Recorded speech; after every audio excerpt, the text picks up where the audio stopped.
friend? Well, patch 19.2 has brought a lot of new things to the game, including the big awaited massive Battlegrounds update for the new expansion. We were promised one of these every expansion after the expansion actually launches, and here it is. And there's so much here, Joss. I wouldn't know exactly where to start, except spells have come to Battlegrounds, which did you think this was going to happen? I didn't think this was going to happen. I think this was the biggest, traditional Hearthstone thing that was I don't even want to say missing in Battlegrounds, but it was definitely a Hearthstone staple that we hadn't seen yet, right? Like, you can always change minions around and stuff. And I don't play a lot of auto battlers. The only thing that I do play is Battlegrounds. So I don't know what the other ones are like and if they have spells or not, but it very much just seemed like a minion only space. So it was really cool to see them actually bring spells in, even if it is for a limited time, based on this whole Dark Moon prize idea. I also like the idea of them doing something that is limited time and very thematic, right? Yeah, you get a prize. There's the card back is the Dark Moon Fair card back. You get to see that going into your deck and stuff. And I don't know, just the whole theme of it, I thought really, really worked. And it's nice that I get the feeling that if it works, they'll keep it. And if it doesn't, they're like, it's limited time. It's fine. It'll go away. Yeah. I feel like it's almost like it reminds me of affixes in Diablo and World of Warcraft, or anomalies in Heroes of the Storm. We see these kinds of things come into a lot of other Blizzard games. And that's I'm surprised they didn't coin a phrase for this like that, affix, like anomaly. There's just a note in the patch notes saying, "Hey, this is going to last for 2 months," just very blatantly. And then I had the same immediate thought in the back of my head. I'm like, if this works, why would you get rid of it? I mean, who knows? This is a huge upset to the way that we play Battlegrounds, and we're not going to go card by card. There's a lot. Not only to talk about here, but just in general, 19.2, we'd be here for 7 hours, most likely, if we went bullet list all the way down and mentioned everything. But the important thing is to explain how Dark Moon prizes work. And they're basically spells all save for one card at the very end of all of this. So it's essentially spells and Battlegrounds. They cost 0 gold to cast. You will not be drafting these like minions. These are not going to show up in Bob's Tavern. The way it works is that every 4 turns, so basically starting on turn 4, you don't get to do this at the beginning of the game, you're going to discover a Dark Moon prize. One of these, in some cases, unique bespoke spells. Actually, in many cases, they're kind of unique bespoke spells for Battlegrounds, but in some cases, you may recognize some of these from Constructed Hearthstone. And you're going to pick one, and it gets added to your hand, and it's 0 gold to cast it. And then 4 turns later, you'll get to discover more. But so you've got turn 4, turn 8, turn 12, turn 16. There's only 4 turns in a game where this is offered to you. And each turn, so turn 4, turn 8, turn 12, turn 16, is its own unique prize pool. So you're not going to find stuff from turn 4 when you're on turn 8 and vice versa, right. So on and so forth. So it's a very limited pool. So you're very likely to, hopefully have a good option here. And for example, if we go to prize turn 3, because this also has a really interesting distinction. One of the options is Ice Block. And you're thinking, wait, Akazam Zarak, okay, it's kind of powerful, especially when Akazam Zarak gets more than 1 Ice Block a game. Well, now anyone could potentially discover an Ice Block. However, Ice Block on turn 12, in the prize pool is really unique because there's a developer note in the patch notes that only 1 player even has the chance to discover Ice Block. Whereas basically every other spell in this prize pool, no matter what turn you're on, multiple players could find the same prize, but it's unique with Ice Block. So Jocelyn, don't worry. The entire lobby isn't going to discover Ice Block on turn 12. Yeah, and I think it's very important to note that it is turn 12, not 12 gold or 8 gold or 4 gold or anything like that. So you have to really pay attention to which turn you're on. And the way that they've kind of visually shown that is, like I mentioned, putting the cards actually into your deck. So each time you come into a non-prized turn, you will have a card added to your deck. When there's 3 cards in your deck, then ta-da, you get to discover on your next turn. So there's kind of like a visual indicator of when these are going to happen. But there was some concern in the community. And I think that again, we're not 100% sure how all this stuff works on the programming back end of it. But if it actually works that one of your discover options is given to you when you're given the card, I think it kind of circumvents the community concern, because we haven't talked about it too much, or maybe even ever on the show, but you can actually close your Hearthstone client, reopen it, and rejoin your Battlegrounds lobby, and then you go straight from, like, you don't have to watch all the animations in the actual combat phase. You can skip straight to the actual shop. And then so the concern was, well, if I can do that, then can't I just close my client on turn 11, let the combat happen, go into the shop, be the first one into the shop, and then therefore get the option to get ice block before anybody else? But it seems like those cards are dealt to you on the turns heading into it. So doing that client like kind of workaround isn't really an option that's available to you. So like, I kind of wish it didn't work like that. I wish that, like, you know, you had the same, when you loaded back in, you go into wherever your combat phase is, but it seems like your options are kind of predetermined before your prize turn. Yeah, I mean, that's kind of its own issue. I would have to imagine that that's something the team wants to shore up. And it's the kind of thing I look at and go, that's got to be so difficult to actually fix in the way that the client is built. Otherwise, that's the kind of thing that I would imagine they would fix as fast as humanly possible. But yeah, still an issue. It is kind of riding the line between exploit, and like game mechanic, right? Yeah, I would probably be complaining more if I didn't finally just upgrade my 3-year-old iPhone. My number one request is, like, I want a turn counter built into the client. It's like I'm fine playing Hearthstone without Deck Tracker. I really like playing it with, but in Battlegrounds, like, I can't stand it because I'm so used to having the turn counter.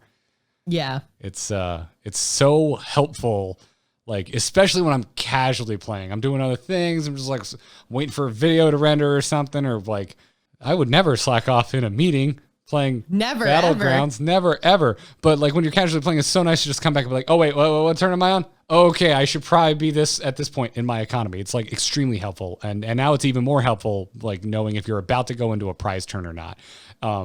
Especially considering the prize turn graphic that they put out says prize turn 1, prize turn 2. And that's not helpful at all. At all. Yeah. It's not even like Battlegrounds turn. Yeah, exactly. Yeah. And I should say too, I mean, I don't know about you, Garrett, but my games have been going really terrible today. So I have yet to do a third discover. Turn 12 and especially turn 16, because a lot of the options are very, very powerful, especially in those 2 later discover turns. Like the turn 16 stuff just feels like, or I guess prize turn for turn 16, like it just feels like absolutely like game ending. But at the same time, I haven't even gotten there yet. So I don't know, have you seen a lot of turn 4 prize turn 4s? No, because I basically just played that Cthulhu game, then got to posting to YouTube, and then it was time to go to the show. So no, I'm sorry, I haven't seen turn 16 because I was too busy winning before turn 16. There you go. So, well, that's the thing though. Like turn 16, if you're getting there, like that is late. I love that. I love, by the way, friends and family discount. I love at turn 16 that one of the options is for the rest of the game, minions and Bob's Tavern cost 1 less. That does not matter. There, so few games go that long. Who cares? Yeah. Like, I'm more interested in like open bar where you get 5 free refreshes. Your first 5 refreshes. Yeah, where each you're turn probably on.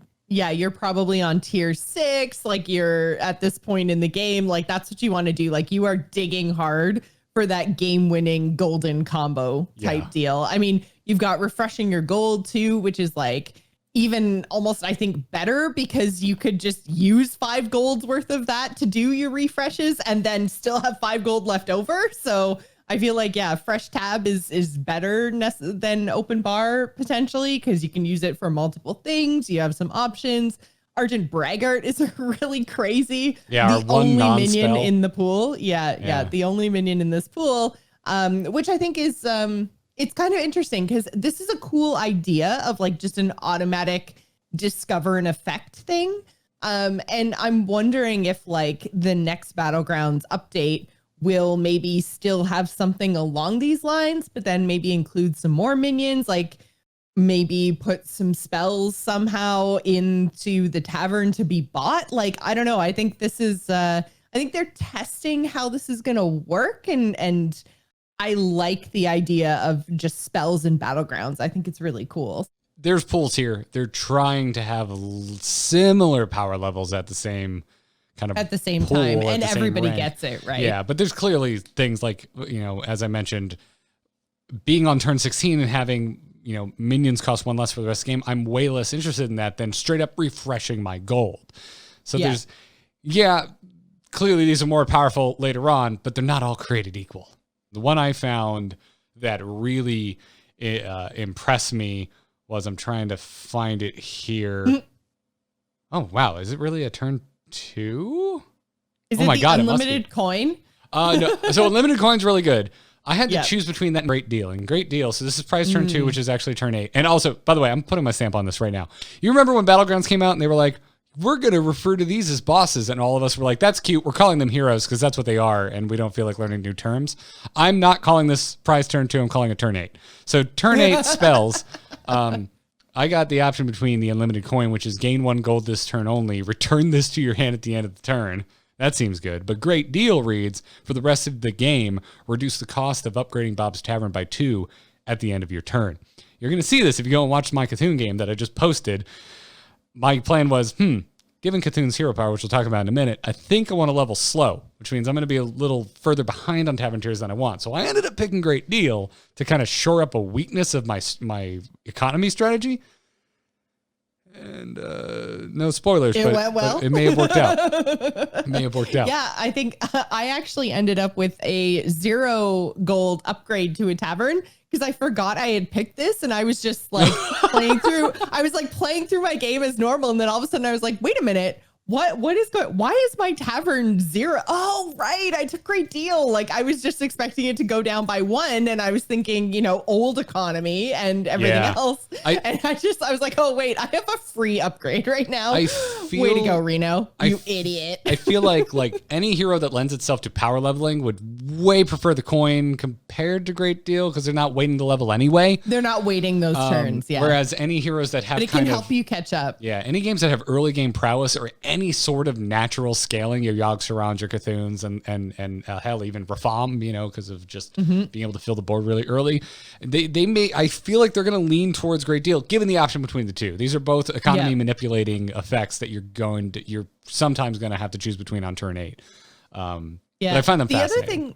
The other thing that I think we should mention is that you can buy these spells and they go into your hand. So even though for most of them, you're going to want to play them right away, you can actually hang on to them and play them later on. So the one that just it reminded me is Brand's Blessing is actually a turn 2 or prize turn 2, turn 8 option. So in your second round of discoveries, you can potentially get this. And then if you want to tavern up or whatever, and you're not buying battle cries this turn, you can just hang on to it and use it later on because he just says battle cries trigger twice, right? Yeah, exactly. On the House is another one at turn 8 that you might want to hold on to because it's discover a minion from your current tavern tier. That's you can hold on to that till 5 or 6 and then be like, bam, pays dividends. Absolutely. Yeah. So you're totally right. Whereas then there's the bouncer is give a minion +5/+5 and taunt at turn 8. You probably just most cases want to just get that out the door and get a big power spike on turn 8.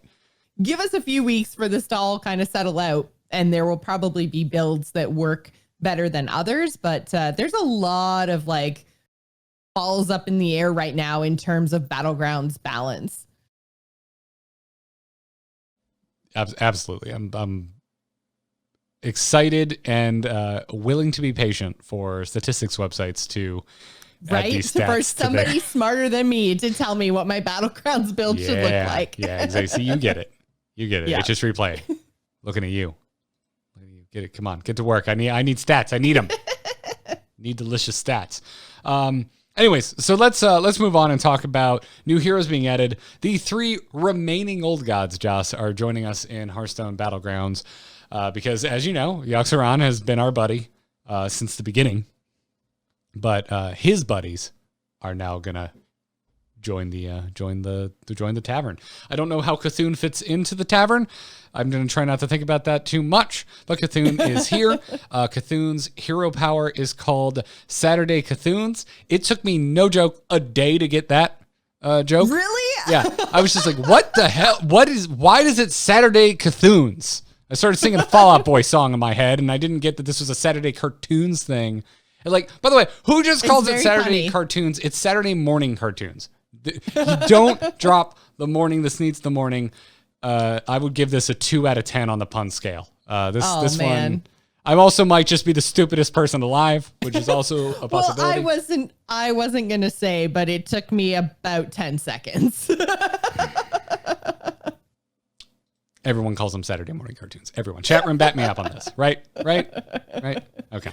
Anyways, so Cthulhu's hero power is going to cost you 2 gold. And it reads, at the end of turn, give a friendly minion +1/+1, repeat 0 times, upgrades after each use. And what upgrades is that 0, that repeat 0 times. It's going to repeat 1 times after you use it once, 2 times after you use it twice, 3 times, and so on. And that does not stack the +1/+1 onto the same target. It is individual +1/+1s that randomly dance around however many minions are on your board. And it could hit the same minion more than once. It could hit the same minion every single time, but it's completely randomized. And the effect looks exactly like Cthulhu attacks from the minion that you know from constructed Hearthstone. And so it starts pretty terrible. 2 gold for +1/+1. No, thank you. But it eventually it can grow beyond Ragnaros's wildest dreams in terms of how much buff you're getting each turn. Yeah, this one I think is the best of the 3 that we've seen released today. I've seen Cthulhu's in every lobby. They've been very successful. Like, it feels like you pick Cthulhu and you just get top 4. Yeah, I think this is too. Like, when I first saw it, I was like, this is going to take a while to scale up, and it's random. Yeah, it'll be nice on Divine Shield and Cleave, but I can't guarantee it's going to go on Divine Shield or Cleave. It doesn't matter. If you start assembling a board that you actually like this just scales and scales and scales and scales. So you just kind of get to this point where you're like, yeah, I want to find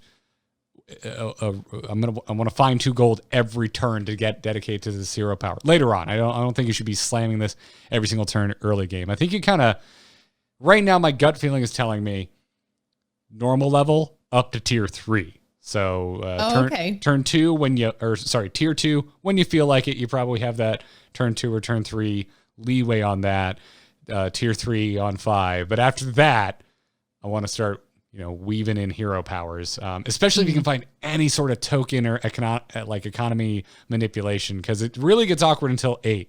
Like on 8, you're like, yeah, I can just buy 2 minions, hero power, Bob's your uncle. Well, actually, Bob's your bartender, but you get it. I really like the hero. Hope to get it more. Onwards to N'Zoth. Hero power is called Avatar of N'Zoth. It is a passive hero power, and it reads, start the game with a 1/1 fish that gains all your death rattles in combat and makes fanboys and girls go crazy. Yeah, and so the fish is actually a beast, which kind of screwed me over because it kept stealing my buffs meant for the other beasts that I had in this build. And I found, so the fish loses the death rattles. It doesn't actually keep them, which is good because if it kept them, that would probably be way overpowered. But totally. It just takes up this spot on your board as this little 1/1. And I'm just like, oh man, it was not great. I played 2 games with N'Zoth and it didn't really work out great. Yeah, the way the fish works is like this effect is in combat. So yes, you probably want to tuck your fish away to the far right and have your other death rattle minions attack first so that they die. Because in combat, in your combat phase, as these death rattle minions die, the fish then gets those death rattles. Them. Yeah, so it's an in combat effect, and then you go to your next tavern phase, it's over. Like the fish didn't permanently gain those death rattle effects. It's only in combat. And so, yeah, what I have to ask, because maybe I'm totally having a brain fart here, but what buffs was the fish absorbing in Beasts? I'm trying to think of random buffs when that I was, would bone you. So when I was doing, when I was playing like the cup and the jug, the menagerie stuff. Like okay. So you weren't doing a beast build, you were doing a menagerie build. I was doing a menagerie, yeah. Okay. And then I was like, yeah. Well, the fish is your beast then. That's just, the fish is your beast now. Sorry. But I wanted it on my cleave. It's like my hair is a bird. Your argument is invalid. Your beast is a fish. Adjust and move on. Yeah. But yeah, so it